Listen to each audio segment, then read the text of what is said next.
got my head out the sunroof. I'm blasting our favorite tunes. I only got one thing on my mind. You got me stuck on the thought of you. You're making me feel brand new. You're more than a sunshine in my eyes. I'm feeling like this might be my time to shine with you, with you, with you. I got my head out the sunroof. I'm blasting our favorite tunes. Hi, welcome back to In the Middle and Out of the Box, episode 28. Welcome back. It was a long, long summer. So we are here after a little break for the summer. And just to remind everybody, the more likes and subscribes I get, the more exposure I get on YouTube. Also, the more questions that are sent to me, the more I can come back with more content. So please, if you have questions or comments, please email them to me at inthemiddlebdh@gmail.com. Again, inthemiddlebdh@gmail.com. So again, if likes, subscribes, please, as many as possible. So let's talk a little bit about what we're going to talk about in this episode. So summer is over, and I wanted to first start out with Brightline updates. So then I'm going to go into the city infrastructure and improvements that are coming and being talked about. And then the last thing is the TPA, or the Transportation Survey for Palm Beach County. So I'm going to go over that too.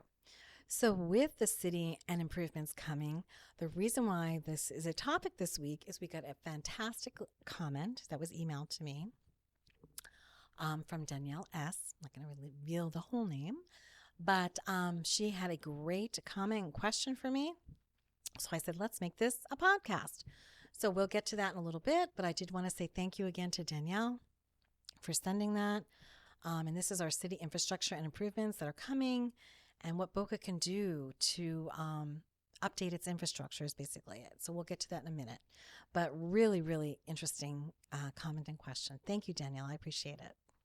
These are really interesting topics. These are what everybody's buzzing about and talking about right now. So again, my last episode, I think, was on the 15-minute city. And I also have the City of the Future was one of the first couple episodes. These kinds of things are moving forward, and we're trying to get them into Boca. So let's start talking about the first topic, which is Brightline. Okay, so Brightline again was delayed for the second time.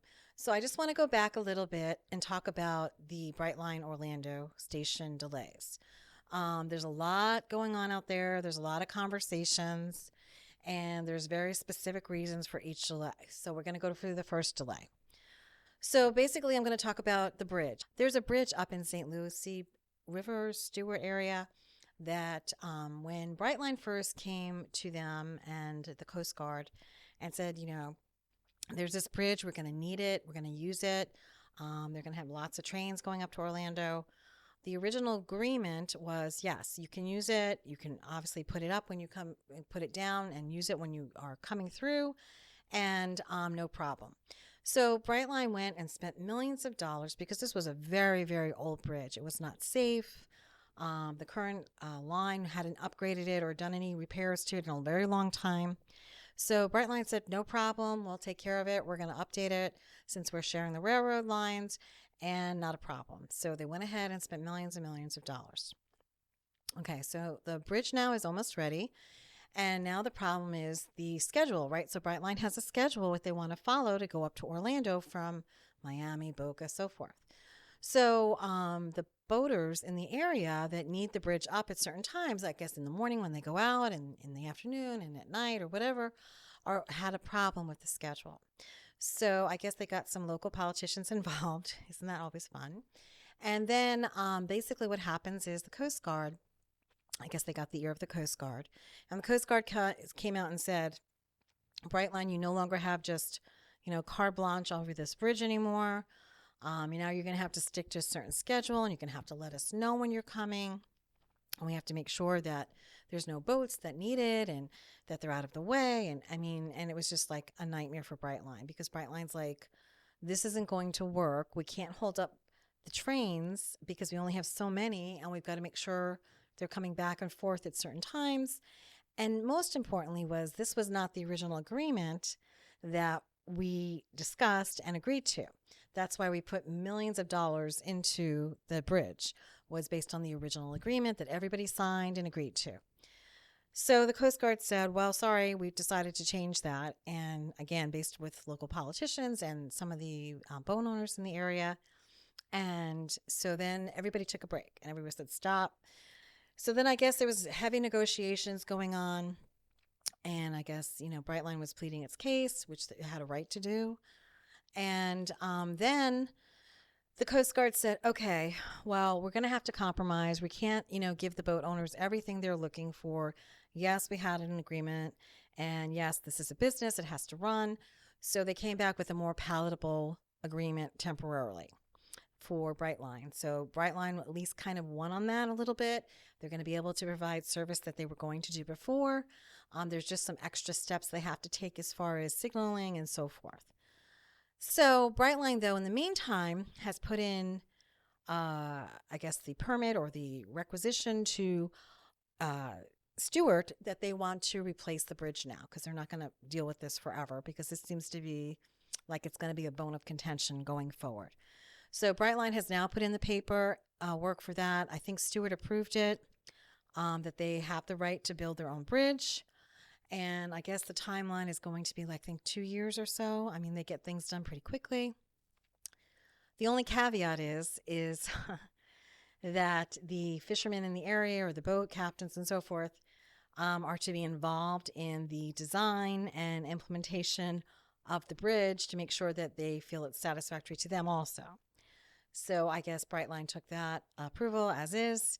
They didn't really have an option at that point, but at some point in time, Brightline is going to have their own bridge, and they're not going to have to worry because it's going to be built high enough that it doesn't have to be opened, I think, 90% of the time, because 90% of the boats that use that waterway are under a certain height. So this new bridge that they'll be building will take care of that, and therefore the schedule will not be interrupted or delayed, and everybody will be copacetic and everybody will be happy.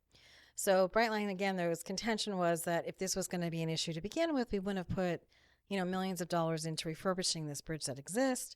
We would have just gone ahead and built a bridge. But again, that's at least how it worked out. So that was the first delay. Then the second delay was that because now they had to get additional certifications and permits for that bridge, I guess there was some additional repair work that still had to be done. That was found out, I guess, when they were doing their final inspections of the bridge before they started their service. In addition to that, they had the hurricane come through, right? That everybody was shutting down for the hurricane.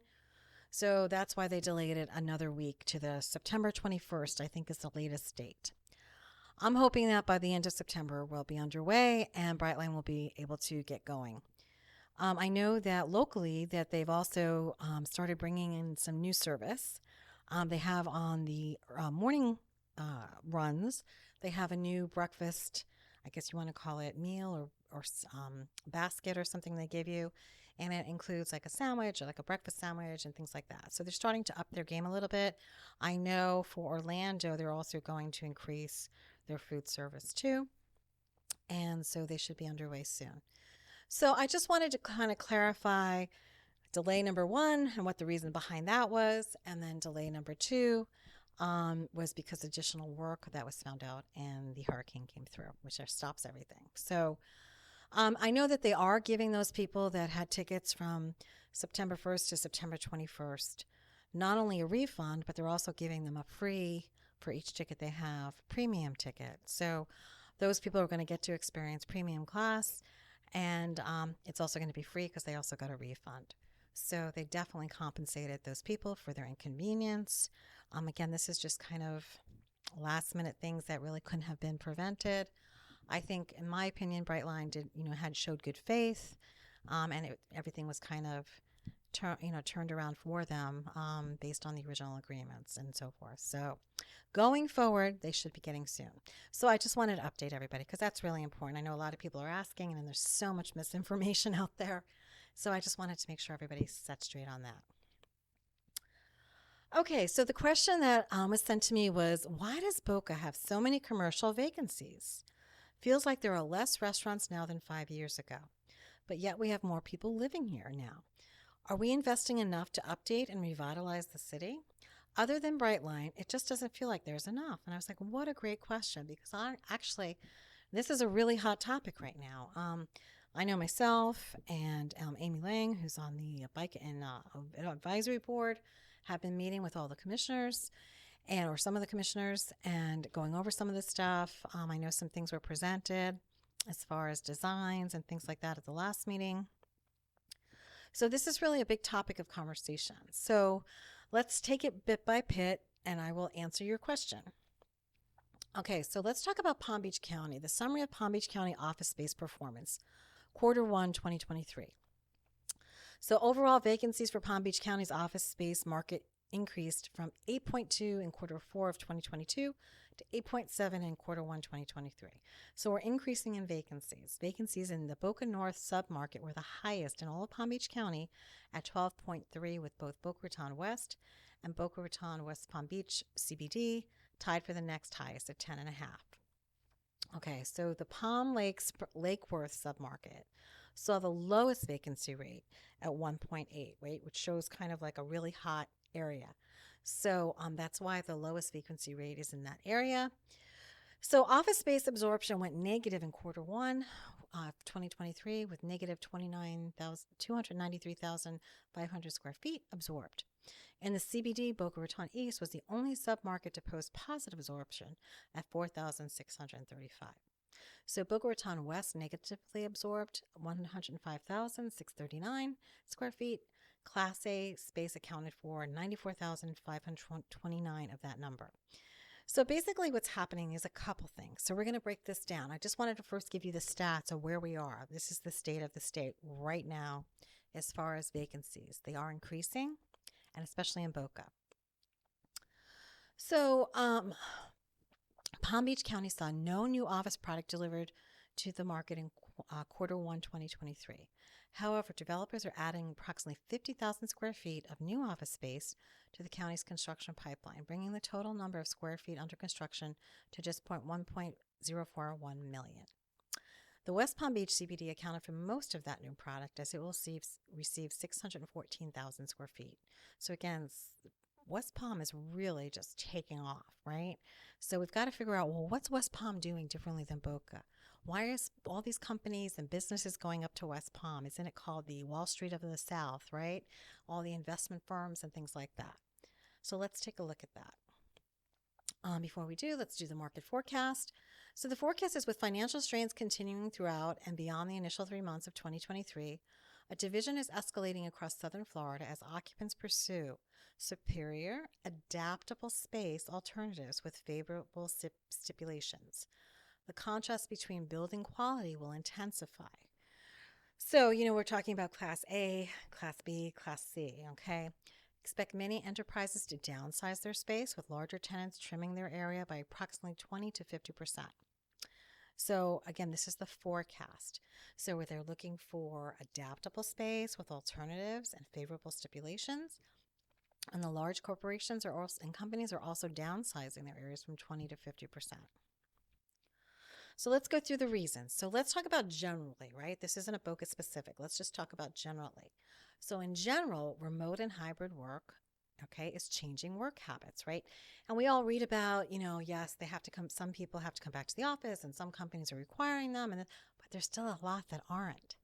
And so what's happening is, the large companies or the middle-sized companies, even the small companies, have decided that they don't need as much office space, right? So just the whole workforce has changed. So although there are some companies that are requiring their employees to come back, a lot of times they're requiring them only to come back 2 or 3 days a week. So you have a shared desk situation. So that's why they're not requiring as much space. Okay, so that's number one. That's huge. Just basically remote and hybrid work has changed the game in office space. The other thing that was a problem down in Boca is that it lacked Class A office space, right? We didn't have any inventory of that. And also the change of amenities that are now required or expected, I should say. So, we hadn't built in Boca Class A office space for over 20 years.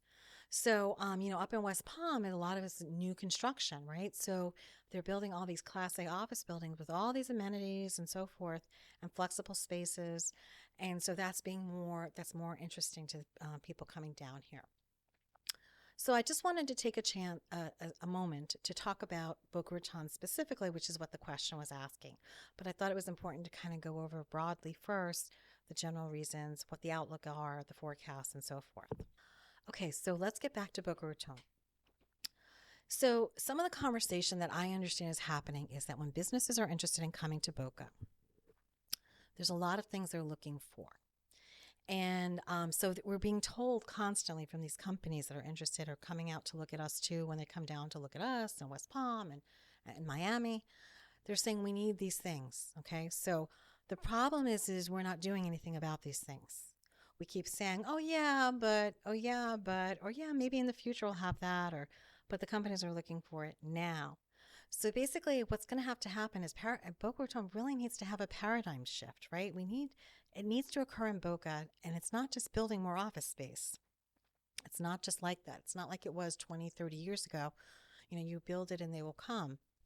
They're looking for specific things for their employees, these companies, okay? So the city wants businesses' feedback, but when they get the feedback, it's not really addressed or changed, okay? So first of all, the lack of Class A office space, okay? They're finally starting to build some Class A office space. Like I said, it's been over 20 years, and they are starting to put some, I think Aledo Square was the first Class A office space that's being built, and that just currently was approved, in addition to some other ones. But again, we're really lacking that Class A office space, because the Class A office space is like, the luxury, what they're looking for. They want the rooftop terraces, the rooftop dining facilities and restaurants. They want the gyms. They want as an example, Aledo Square is providing the transportation shuttle back and forth to Brightline. They also have a rooftop dining facility and restaurant. So I think they have a pool and all these things in their office space that they're looking for Class A office space. It's basically the cream of the crop. They're willing to pay, but they want those amenities.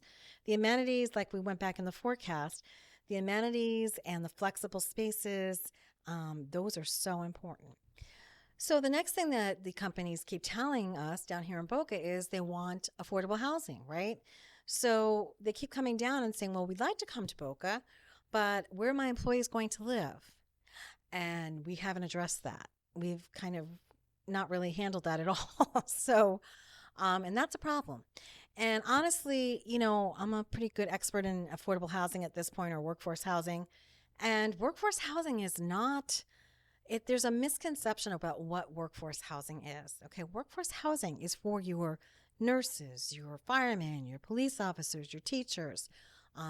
Workforce housing is based on median income, 140%. Which is almost over $100,000 you have to be earning in order to be qualified for workforce housing. So in addition to having careers and having a very good salary, workforce housing is not the problem with people's perception is this isn't the old days of the projects. That's not what workforce housing is. Workforce housing is every single building that's built down in Boca or within city limits. They set aside a certain percentage, 20%, 30%. Up to 40% now with units within the project, right? So whatever the project is, let's take Aledo Square. You build Aledo Square. You're going to put 20% of those units for workforce housing. Your neighbors don't know that you're workforce housing. Nobody knows that you're workforce housing. You're not on a separate floor. You don't have different units. Yours aren't smaller. Everybody's units are the same. There's no way anybody knows that you have workforce housing. What happens is the city and the state and the county subsidize the difference between what they're costing and what workforce housing qualifies you at. So this conception of, oh, I don't want that in my neighborhood, that doesn't apply for workforce housing. That would be affordable housing, anything with 60% or less of median income of Palm Beach County. But right now we're just talking about workforce housing. So think about all the new condo projects that have been built downtown or within the city district, CBD, and think about how many units of workforce housing we could still have right now, right? And even thinking about that going forward, which I'm going to get to in a minute with some new projects that are coming up. Workforce housing, it's just a percentage of the units within that project. Nothing's different. So it's not about NIMBY and not in my backyard. You already have the project in your backyard. You already have the building that's going to be built. There's just no way of knowing who in there is not workforce housing and regular. So again, looks the same, it is the same.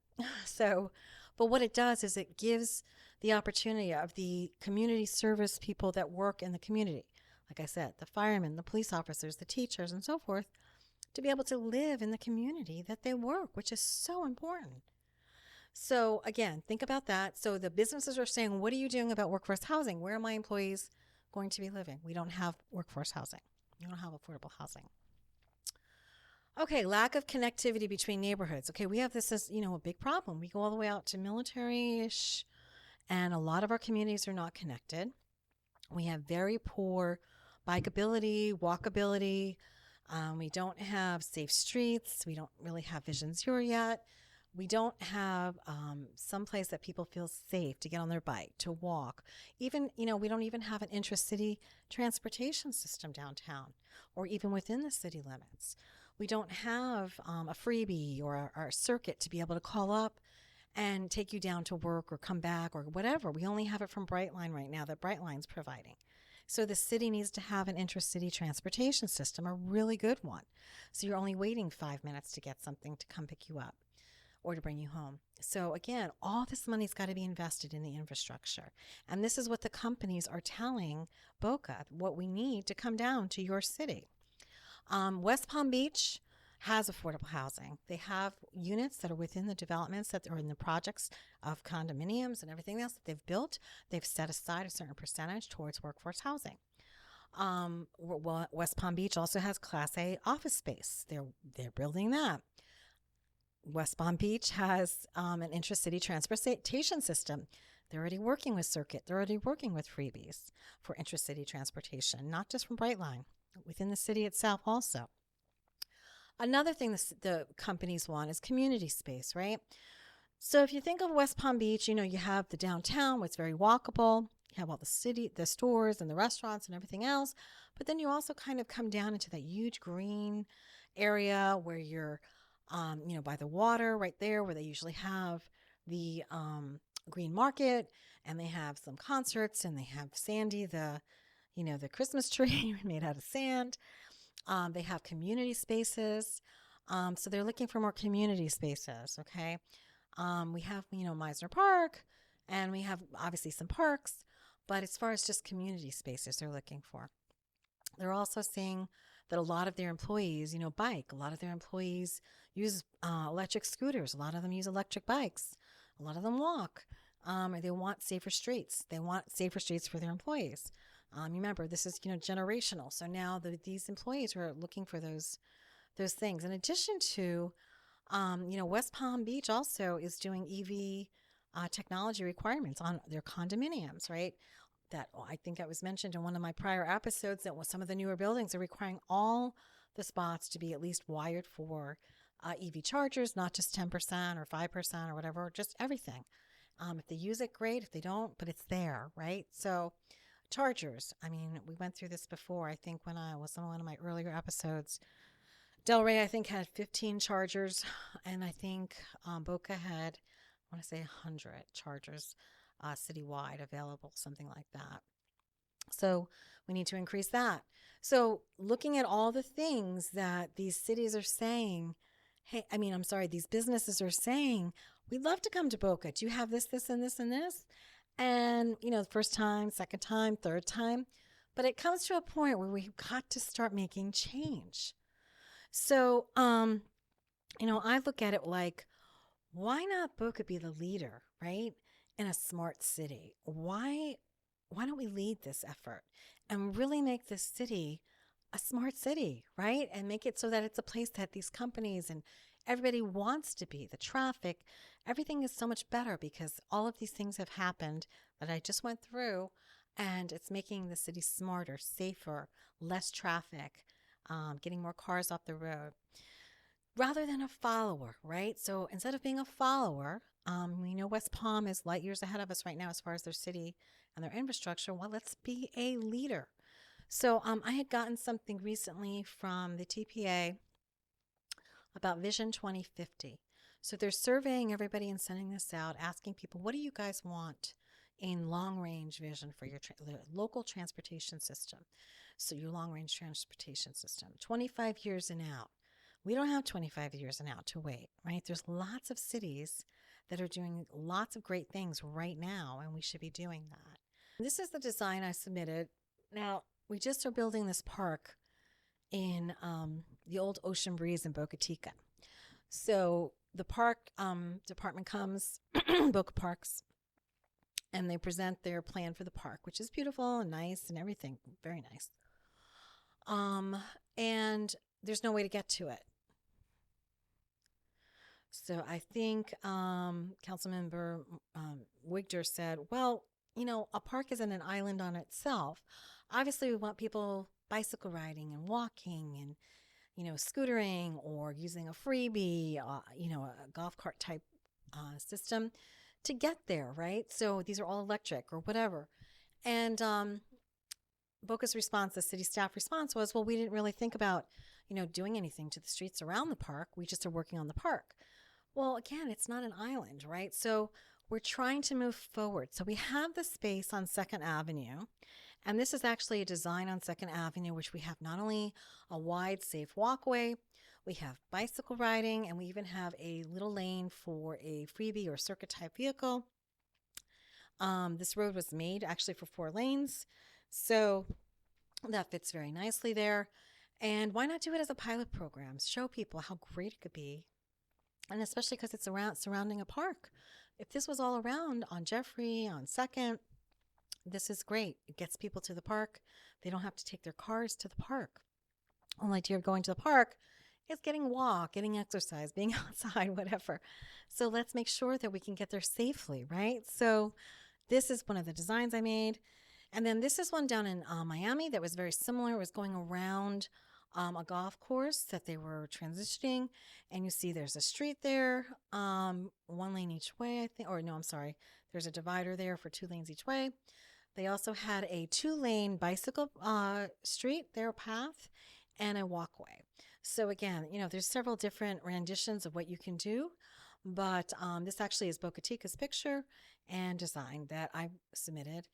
But again, we have to make it safe, right? So let's get down to some good news. So tell me something good about Boca. Yes, of course, there's a lot of good things about Boca. So let's talk about what's coming up. So we have the BRIC, right? So the Boca Raton Innovation Center.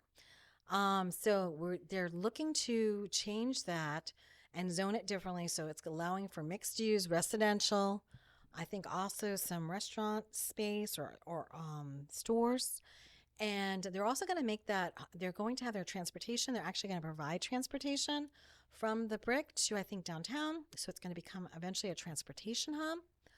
And what a great idea, right? So you have this huge facility, and they were trying to get some housing in there, get some stores in there, make it self-sufficient. It's not just in the middle of nowhere, which is great. People can walk because they have all of those stores along Yamato. They have Tri-Rail right next to it. So that's great. So that's going to be coming. Hopefully they're going to approve that zoning, the new zoning for that, and that will be on its way. So that's a good thing. We also have LIRP, okay, which is our light industrial research park. All these acronyms. So they're also allowing changing in zoning. They wanted flexibility over there, right? Because we don't really do that many industrial or manufacturing in Boca. So they're trying to change some of the zoning, make it more flexible. I think there's 980 units of housing, or they're going to be in that area. Again, they're trying to add some flexibility in the zoning to allow for some of this housing that's needed and so forth. But we have to make sure it's affordable, right? Or I should say workforce.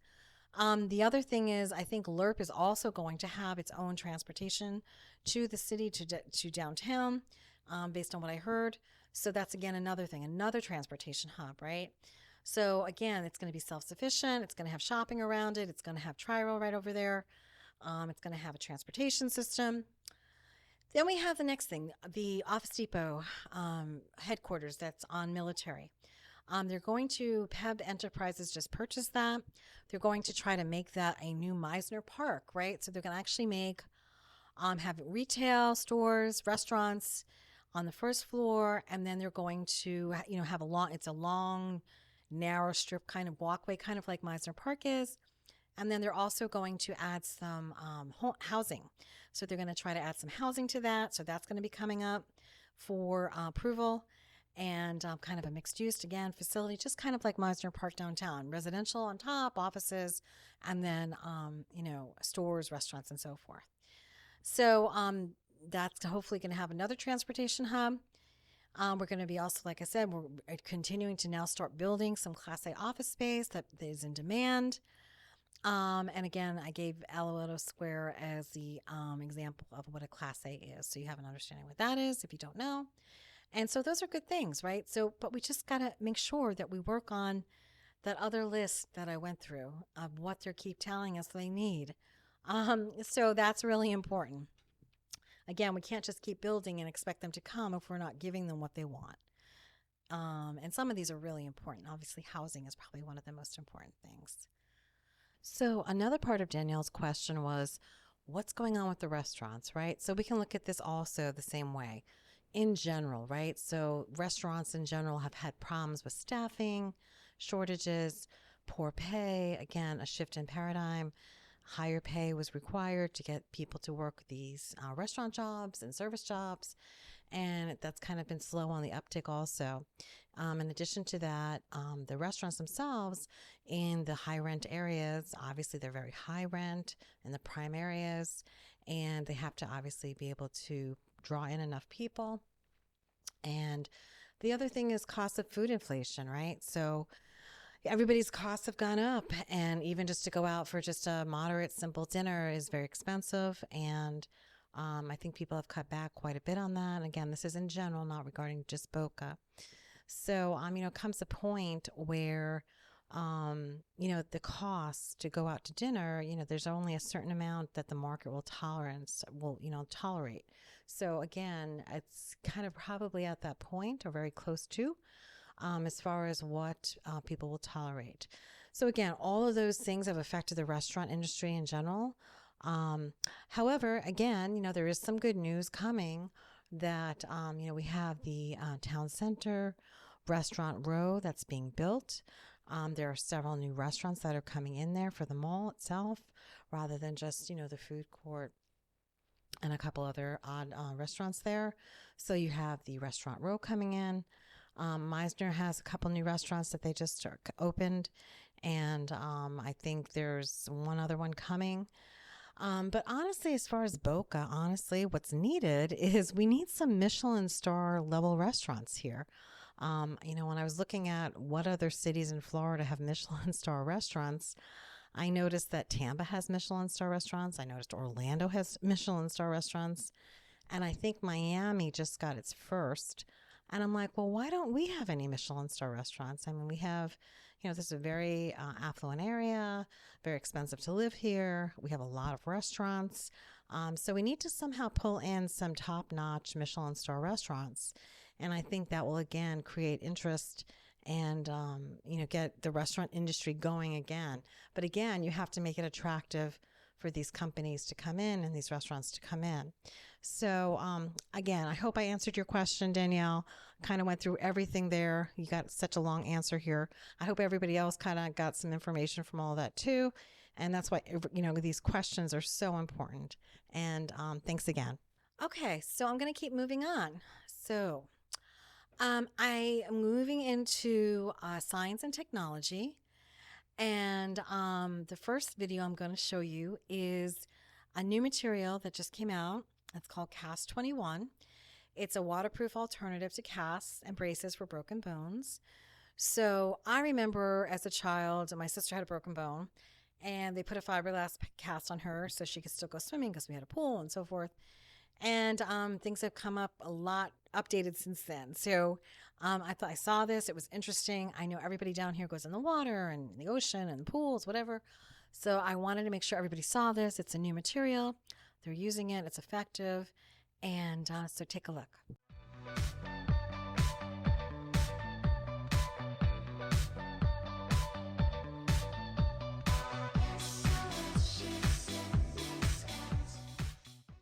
Okay, next we're going to go into a boat, right? So this is a cute little boat. Kind of reminds me of the little boats that they used to have at Disney World.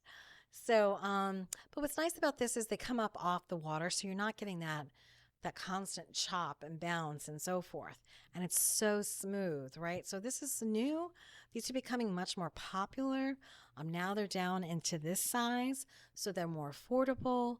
I guess you want to call it the new Sea-Doos or Wave Runners or whatever you want to call them. But they're so much smoother to use and more enjoyable. So I just want to make sure you guys take a look at that.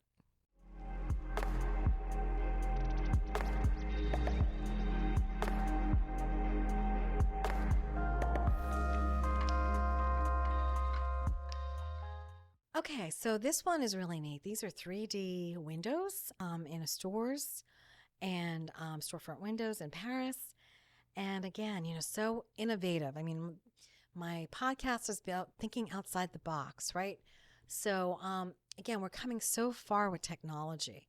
And when I saw this, I was like, this is such a great, idea, something visually to look at as you're walking by and so forth. So I hope you enjoy it.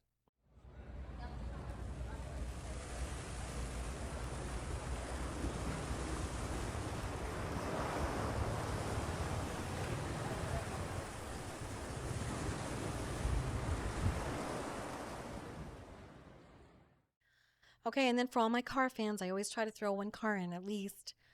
This is from Japan. This is a Lamborghini. And this is some kind of new rendition that lights up everywhere and flashes. And I said to my husband when I watched this, I said, I can't imagine that this is street legal because it's so distracting. I would be like, it's like a Christmas tree blinking. But anyway, so I just wanted to show my car fans. I hopefully, and you guys enjoy this. Thanks.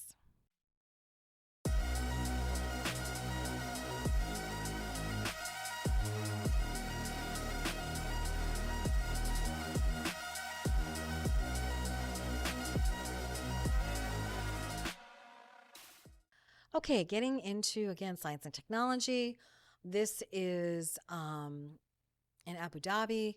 This is a great idea based on the sun's position all through the day. These shades open, close, change angles, whatever. And, this is a great idea for condos, office buildings.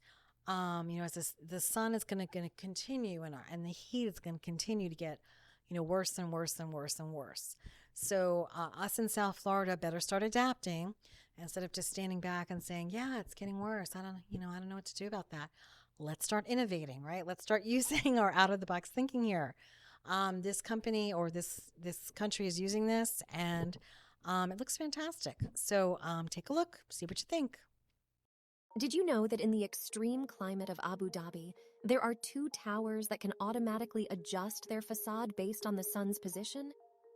Designed by ADAS Architects in 2008, they responded to a significant challenge. How do you design a sustainable skyscraper in a country where temperatures can reach 45 degrees Celsius? Inspired by biomimicry, the architects turned to nature, observing how pupils adjust to light and flowers respond to the sun. They also turned to the past, studying the mashrabiyah, a lattice screen that has been used in Islamic architecture for centuries. This screen diffuses sunlight, keeping buildings cool without obstructing the view or natural light. But how do you design a facade that moves with the sun? The answer? Origami. Using computer-controlled screens, the facade unfolds like an umbrella, directly responding to sunlight. Imagine this. Solar rays can heat window surfaces to nearly 90 degrees Celsius or 200 degrees Fahrenheit. But thanks to this design, the screens shield the glass, reducing glare and letting in diffused light. The result? A 50% reduction in air conditioning demands and less need for artificial lighting. A project where past meets the future, tradition intertwines with innovation, and architecture comes alive. okay, I'm going to end the science and technology. And I usually like have a little transition. And I'd like to use something that's like socially conscious to kind of bring together things between science and technology and art. So, when I saw this, I said, what? It says, what's the most beautiful thing that someone's ever said to you?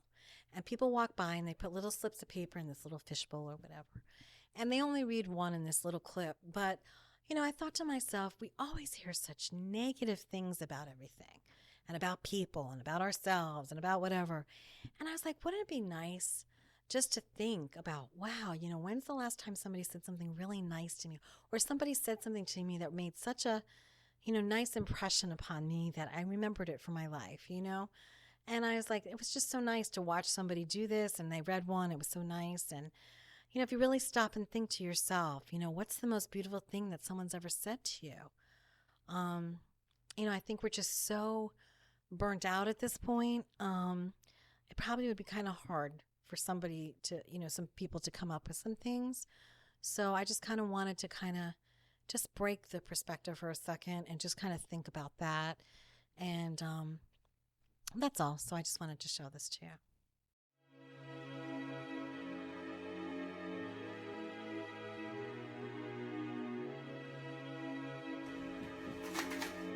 The 24th anonymous note from a stranger. My husband and I were together for 48 years. Before he passed away, he grabbed my hand and said, "We really made it, didn't we?" Yes, we did. It was the happiest 48 years of my life. I love you, and there isn't a day that goes by that I don't think about you. Okay, so this week's art is gorgeous. Gorgeous. And of course, it's in Dubai, I think. So I just was mesmerized by this. It's absolutely stunning. And I think this artist does 2 or 3 different types of mediums he uses. But I wanted to show you this first one, which is just stunning. Stunning. I'm a pink girl. I love pink. So, and then this one was fish in the ocean. And then this one was put in the desert. And just stunning. And then I saw this and I was like, wow, that's kind of neat. I know it's kind of rough and everything, but, again, look at that. It's a camera, right? So it's a camera taking pictures outside through your patio doors. Great idea, right? I don't know. I like it. Nice. And then we have our street art. I love these little, folksy kind of street art. Again, it doesn't cost a lot of money and so cute. Imagine walking down the street and just seeing this. It would just be so cute. And of course, I always end with one of my pictures. So I will see you again soon. And again, please email me any questions, comments. Would love to hear from you. In the middle, B as in boy, which is Boca.